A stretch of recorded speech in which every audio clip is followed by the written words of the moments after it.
All right, let's take a minute to talk about design intent and why it's important. So here I have our simple house. This is the first model we create in my foundations course. And I want to talk about making the door here and being intentional about how you position it. So I'm going to open up the sketch where we made it.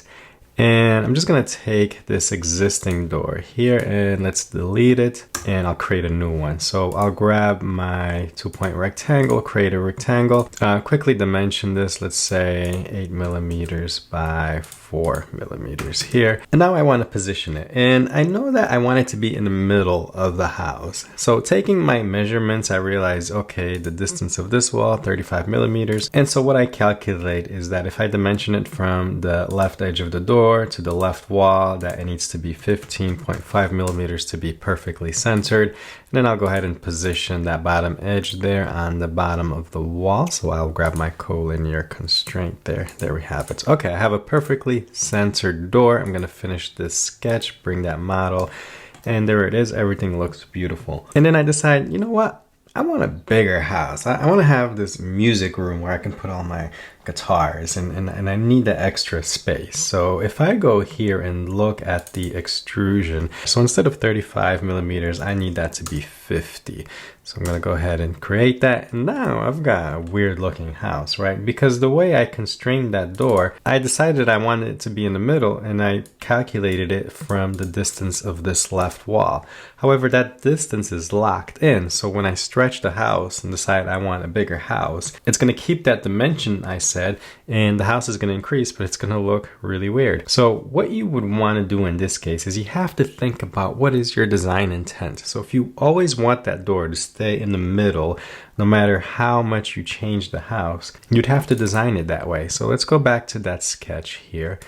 And instead of positioning this by giving it a dimension, in this case, you can position it by setting a constraint. And what would work really well here would be your midpoint constraint. I'm going to grab that midpoint constraint and click the midpoint between the bottom edge of my door and the bottom edge of that wall there. And you can see it adds that little triangle symbol. That's saying that's going to keep it centered right on that line in the midpoint.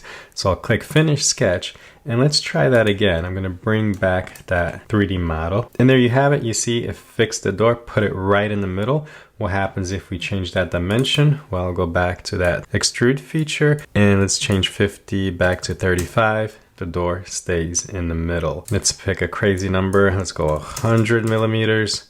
It's still in the middle. And let's go all the way back down. Let's say we want a little tiny home. We'll go 25 millimeters. Our door still stays in the middle. So no matter how we change our design, the intent of having that door right in the middle of this wall stays true.